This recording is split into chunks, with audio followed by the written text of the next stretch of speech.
muy feliz al poder estar una vez más con ustedes.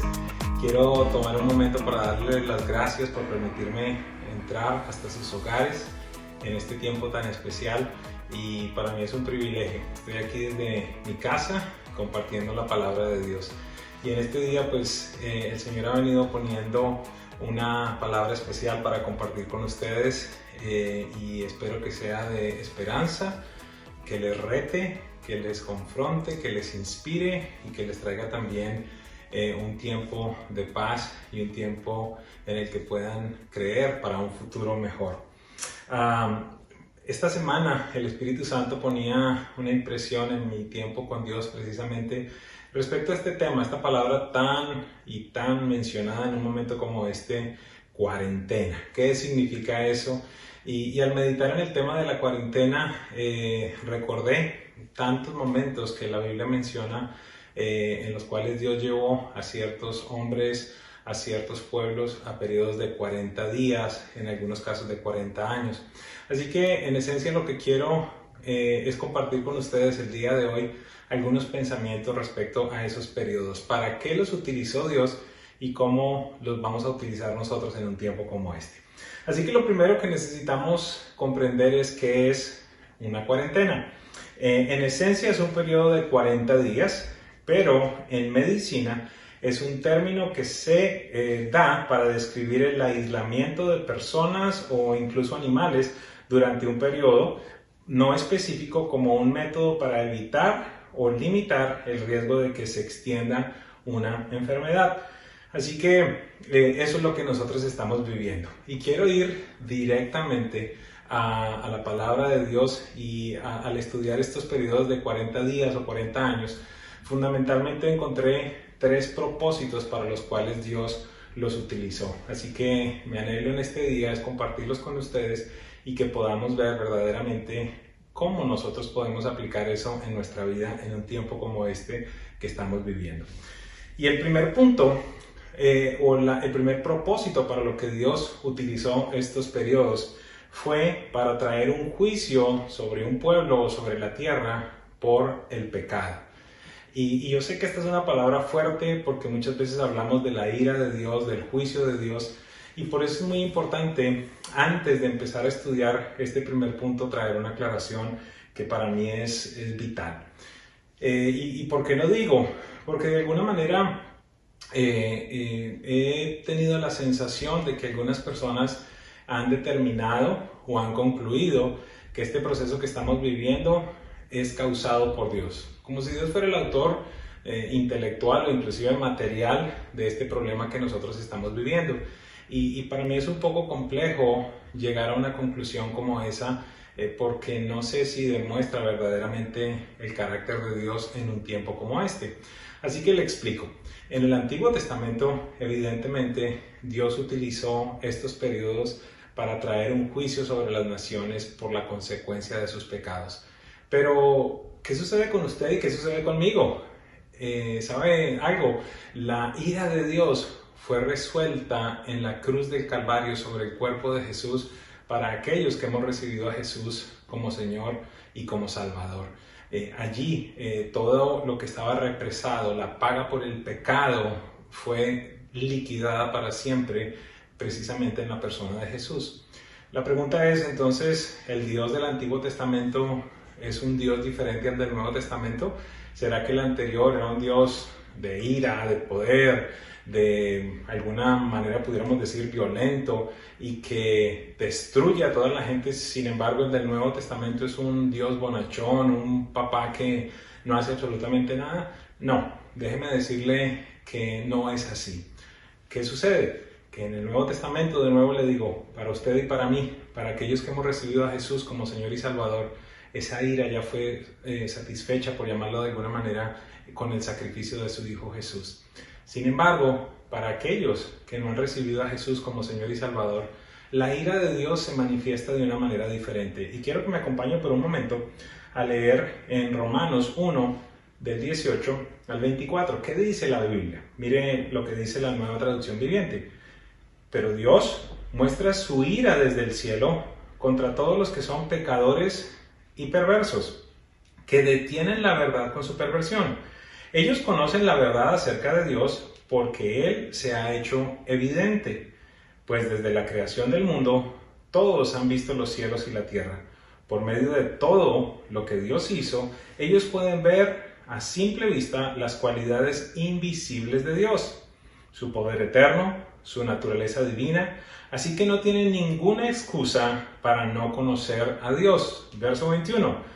Es cierto, ellos conocieron a Dios, pero no quisieron adorarlo como a Dios, ni le dieron gracias. En cambio, comenzaron a inventar ideas necias sobre Dios. Como resultado, la mente les quedó en oscuridad y en confusión. Afirmaban ser sabios, pero se convirtieron en completos necios. Y en lugar de adorar al Dios inmortal y glorioso, rindieron culto a los ídolos que ellos mismos se hicieron con formas de simples mortales, de aves, de animales de 4 patas y de reptiles. Verso 24, Romanos 1:24. Entonces Dios los abandonó para que hicieran todas las cosas vergonzosas que deseaban en su corazón. Como resultado, usaron sus cuerpos para hacerse cosas viles y degradantes entre sí. Si usted quiere seguir leyendo todo lo que sucedió allí, nos habla de la perversión sexual, nos habla del libertinaje, nos habla de tanta degradación. Así que la ira de Dios en un tiempo como este, después de la visita, de la vida preciosa y perfecta de Jesús, se manifiesta a los pecadores de una manera muy diferente, y es con el abandono de Dios. Y cuando hablo del abandono de Dios, es como cuando de alguna manera quizás los papás me pueden seguir en este ejemplo que voy a dar, como cuando usted le dice a su hijo: ¿sabe qué? Te he dicho varias veces que no hagas eso, pero inténtalo y seguramente vas a venir después con algunas consecuencias. Y de nuevo, ¿por qué quiero explicar esto? Porque creo que es un poco delicado que yo como ser humano determine que Dios hizo esto que estamos viviendo. La realidad, ¿cuál es? No sabemos si es la imprudencia del hombre por el desaseo, por costumbres culturales. No sabemos si hay la mano oscura de alguien detrás de todo esto para generar muerte, para generar riqueza. No sabemos con certeza, pero lo que sí sabemos es que Dios nunca ha perdido el control, y que en medio de todas estas circunstancias, sean causadas por la negligencia, por un mal corazón, por lo que sea, Dios está obrando. Pero déjenme contarle entonces, ¿qué sucedió en el Antiguo Testamento? Génesis 7:4 dice lo siguiente: porque dentro de 7 días haré que llueva sobre la tierra durante 40 días y 40 noches. Así borraré de la faz de la tierra a todo ser viviente que hice. ¿Por qué sucedió esto? Por la maldad del hombre, y Dios tomó la decisión literalmente de volver a comenzar. Números 14:34 dice lo siguiente: la exploración del país duró 40 días. Está hablando Moisés con Dios respecto a ese proceso en el cual se enviaron espías para reconocer la tierra prometida. Pero Dios les dice lo siguiente: así que ustedes sufrirán 1 año por cada día. 40 años llevarán a cuestas su maldad y sabrán lo que es tenerme por enemigo. Dios se enfureció con el pueblo y le dijo: les voy a castigar por su pecado, les voy a castigar por su indiferencia, les voy a castigar por levantar dioses ajenos. Y entonces, por cada día que los espías estuvieron en la tierra prometida, ustedes andarán de vagabundos 1 año en el desierto. Ezequiel 4:6, ¿qué nos dice? Cuando se cumpla ese plazo, Dios le dice a Ezequiel: volverás a acostarte, pero esta vez sobre tu lado derecho, y 40 días cargarás con la culpa del pueblo de Judá, o sea, 1 día por cada año. Y por último, Jonás 3:4 dice: Jonás fue internado en la ciudad y la recorrió todo un día mientras proclamaba: dentro de 40 días Nínive será destruida. Estos son ejemplos específicos en los cuales Dios anuncia, bien sea en 40 días o en 40 años, castigo por la maldad. Lo que estamos viviendo en este momento es un tiempo bastante complejo, bastante difícil, pero para usted y para mí, que hemos recibido a Jesús como Señor y Salvador, podemos tener la certeza que Él nos acompaña, que Él está con nosotros y que su presencia es real en medio de todo este tiempo. Quiero enfocarme ahora en el punto 2 y en el punto 3, que creo son los que mayor relevancia tienen para nosotros en un momento como este.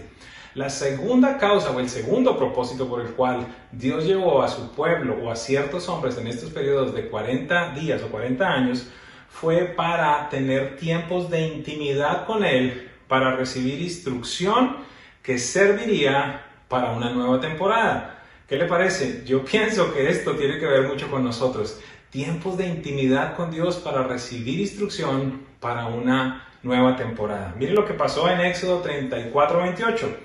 Dice, y Moisés se quedó en el monte con el Señor 40 días y 40 noches, sin comer ni beber nada.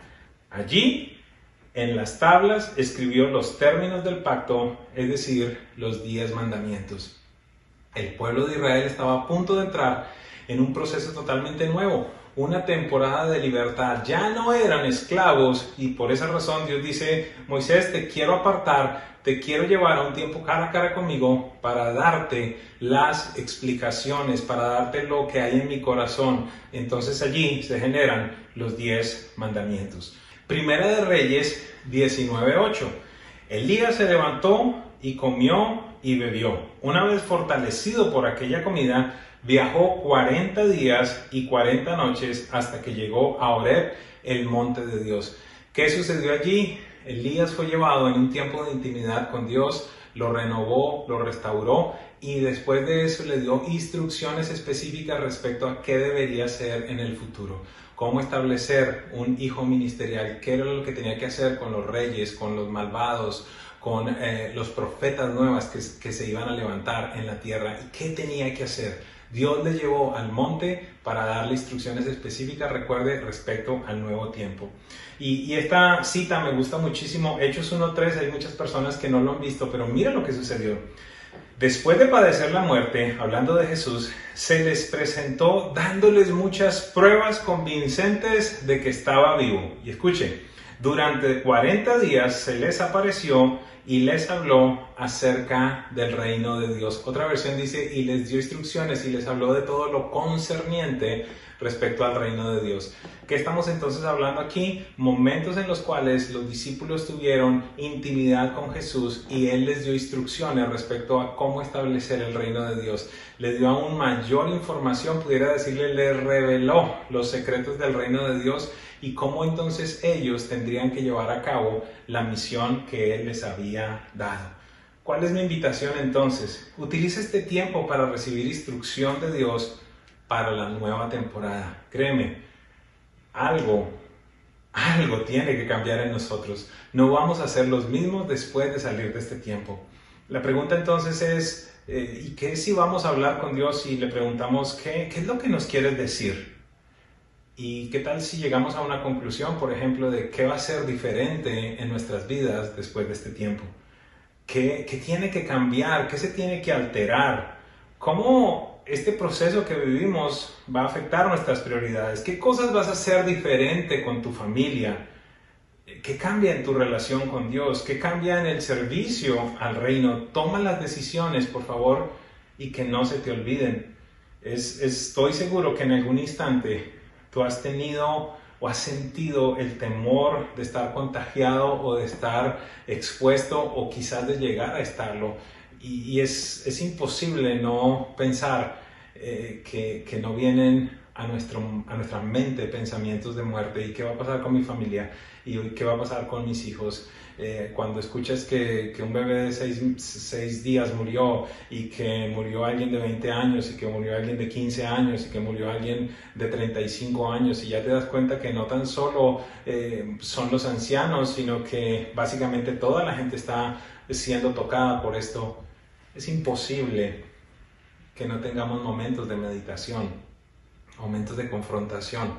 Estoy en este tiempo orando por un empresario pujante y prestante que está en un país en América Latina.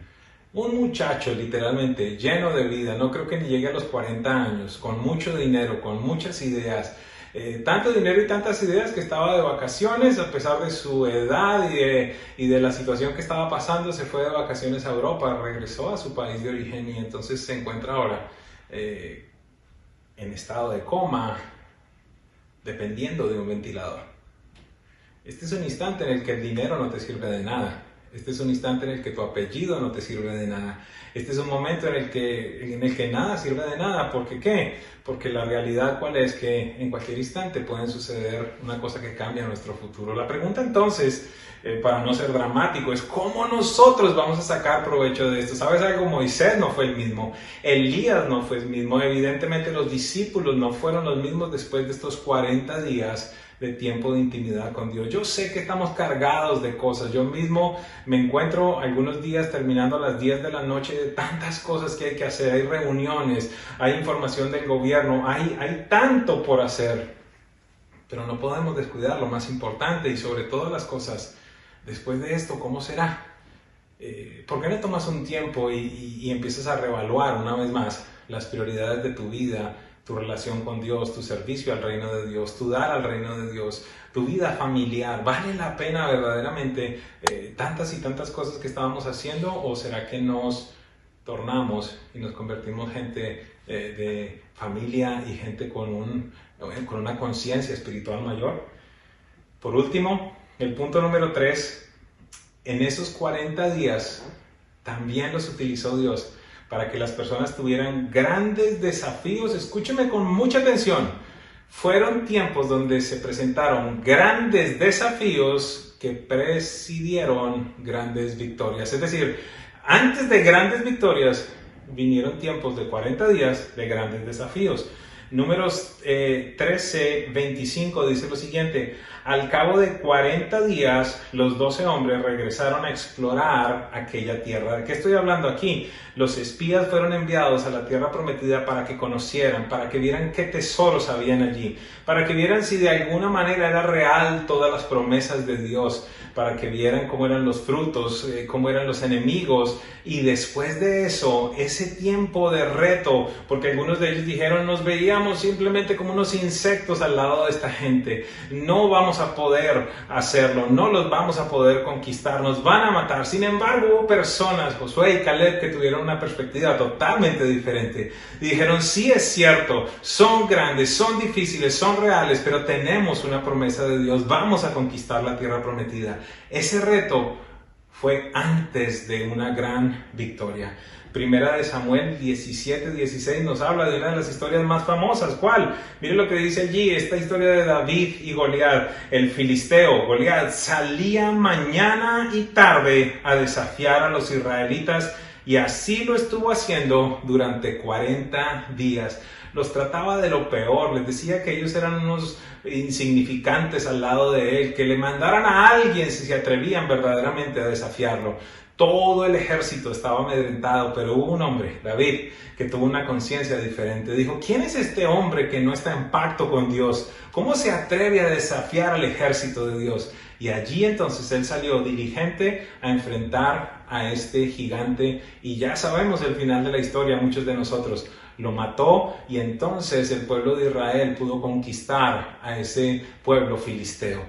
Antes de esa gran victoria hubo un tiempo de grandes desafíos. Y este que es el punto principal, Lucas 4:1-2, nos dice lo siguiente: entonces Jesús, lleno del Espíritu Santo, regresó del río Jordán y fue guiado por el Espíritu al desierto, donde fue tentado por el diablo durante 40 días. Jesús no comió nada en todo ese tiempo y comenzó a tener mucha hambre. Jesús mismo enfrentó este tipo de situaciones. Jesús fue llevado, escúcheme algo, fue llevado por el Espíritu al desierto para ser tentado, para enfrentar un proceso muy difícil, un proceso en el cual diferentes áreas de su vida, de su humanidad, iban a ser puestas a prueba. Es indudable que este ha sido un tiempo de grandes desafíos.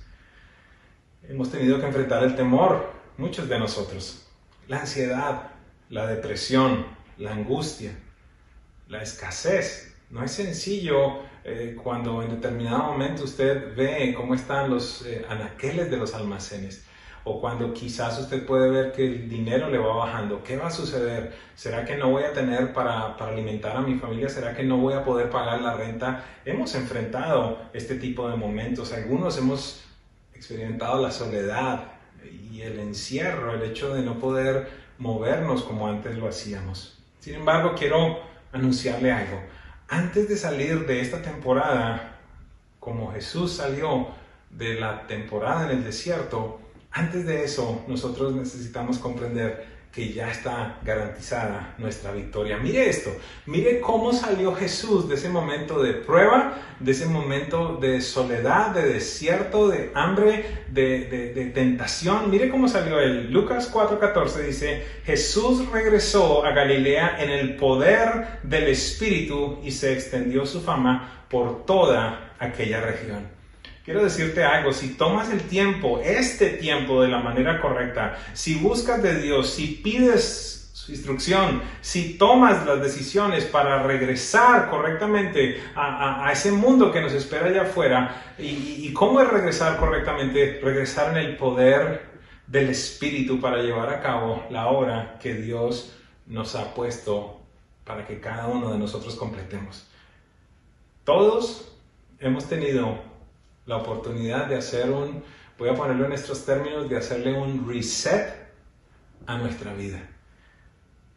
¿Cómo la vas a reiniciar? La pregunta fundamental de este día es, ¿qué va a suceder después de todo esto? Que es el título de nuestra enseñanza. ¿Sabes algo? No te enfoques en este tiempo. Sé que es difícil, pero también lo fue para Jesús. También lo fue para David, también lo fue para Elías, también lo fue para Moisés. Todos estos hombres se enfrentaron retos muy difíciles. No creo que haya sido nada sencillo enfrentarse a un gigante de casi 7 pies, 9 pies verdaderamente, dice la Biblia. Es decir, un hombre de casi 3 metros, como 2,70, 2,80. Su espada pesaba kilos, su casco pesaba kilos. Era un hombre grandioso, portentoso. David tuvo que enfrentarse a situaciones como esta. Jesús tuvo que enfrentarse a momentos como estos. Pero tenemos una garantía: después de estos tiempos de retos, saldremos victoriosos si tenemos la conciencia correcta. Así que, iglesia, ¿cuál es mi invitación en todo este tiempo? Sé lo ajetreada que puede estar la agenda, sé lo que significa tener a los niños al lado, tener que trabajar, tener que mirar qué vamos a hacer con el sustento. Yo lo conozco, todos lo estamos viviendo. Aquí, una vez más te lo digo, aquí no hay negro, blanco, rico, pobre, gordo, flaco, mujer, hombre, no hay distinción. Pero tú y yo hacemos parte del pueblo de Dios. Tú y yo tenemos la certeza de cuál es el destino que Dios nos va a dar. Una vez más tengo que repetir quizás mi versículo preferido cuando Dios le habla al pueblo estando en cautividad, estando en esclavitud, estando desterrados. Habían profetas falsos que les decían, no se preocupen, ya se va a acabar este tiempo, ya no vamos a tener que sufrir más. Dios entonces levanta a un hombre, a un profeta verdadero, y les dice, ¿saben algo? Algunas personas dicen, no se vista que no va. Básicamente es lo que Jeremías le dice al pueblo. Hay profetas que les están hablando cosas que no son así. ¿Saben algo? Si quieren, cásense aquí, construyan casas, habiten en estas ciudades, asegúrense que esta nación prospera, porque en la prosperidad de la nación estará su prosperidad.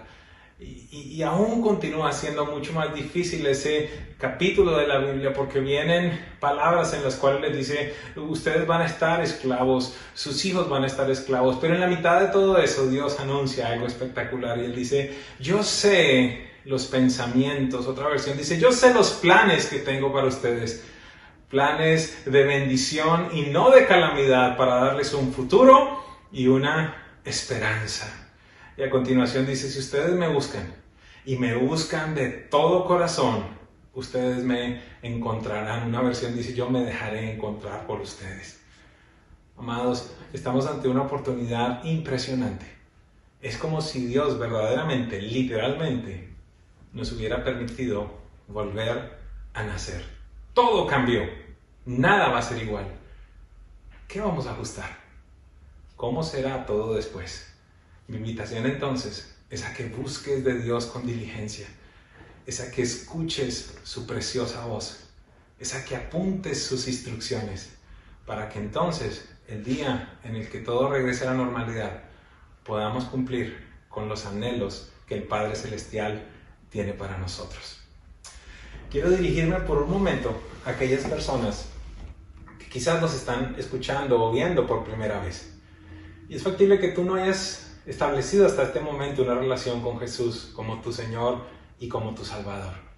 La Biblia nos deja saber que la humanidad estaba separada de Dios y por esa razón dice precisamente Juan que Dios amó tanto al mundo que envió a su único Hijo para que todo aquel que en Él crea no se pierda, sino que tenga vida eterna. El día de hoy tú puedes recibir ese regalo de la vida eterna. ¿Qué significa vida eterna? Bueno, fundamentalmente pudiera hablar de 2 o 3 cosas. Número 1, que a partir del momento en el que tú tomas una decisión verdadera y personal por Jesús, pasas de ser criatura y te conviertes en un hijo de Dios. Y como hijo de Dios hay muchos beneficios que puedes empezar a experimentar, como tener una vida abundante aquí en la tierra. ¿De qué estoy hablando? De riquezas, de fama, de gloria, de abundancia. En algunos casos sí, quizás, pero más que eso, en este tiempo ya vimos que eso no sirve de nada. La vida abundante, la vida de los hijos de Dios, es tener esa certeza que el Padre Celestial está contigo, que te acompaña, que te guarda, que te protege en todo instante. Tener la certeza de que Él está contigo. Y hay otra ventaja muy grande y es que el día en el que tú mueras, puedes tener total seguridad de que irás a estar con el Padre Celestial por siempre. Me impresiona ver lo que ha sucedido en esta última semana. Ya son miles de personas muriendo tan solo acá en nuestro país al día. ¿Cuántos de ellos tendrán certeza de su destino eterno? Hoy tú puedes tenerlo. La Biblia dice que si nosotros confesamos con nuestra boca, creyendo con nuestro corazón que Jesús es el Señor y que Dios lo levantó de los muertos, seremos salvos, es decir, podemos tener la certeza de esa vida eterna.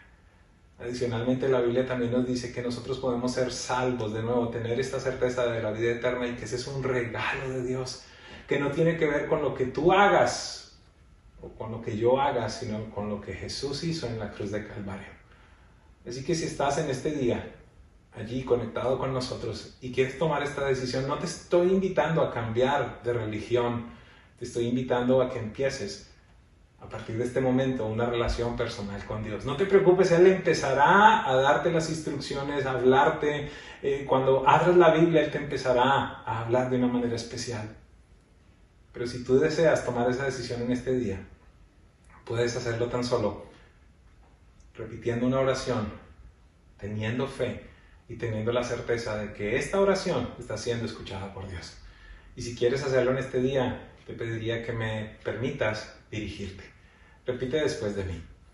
Padre Celestial, en este día te doy gracias porque me permites entender quién es Jesús y lo que Él hizo por mí. En este día yo reconozco que soy un pecador. Me arrepiento de mis pecados y pido perdón. Hoy reconozco que Jesús es el Señor y a partir de este día también mi Salvador. Padre, te doy gracias por el regalo de la vida eterna y por hacerme tu Hijo a partir de este día. Amén. Te quiero dar las gracias por estar con nosotros, pero también te quiero felicitar. Esta decisión que has tomado es la decisión más importante de tu vida. Recuerda, a partir de este día te conviertes en un hijo, en una hija de Dios y puedes tener la certeza de vivir una vida abundante en los años que te queden por vivir aquí en la tierra y algo muy trascendental, el día en el que Papá Dios te llame a salir de este planeta, tendrás la certeza de estar con Él por la eternidad. Te bendigo y te felicito una vez más porque has tomado la mejor decisión de tu vida.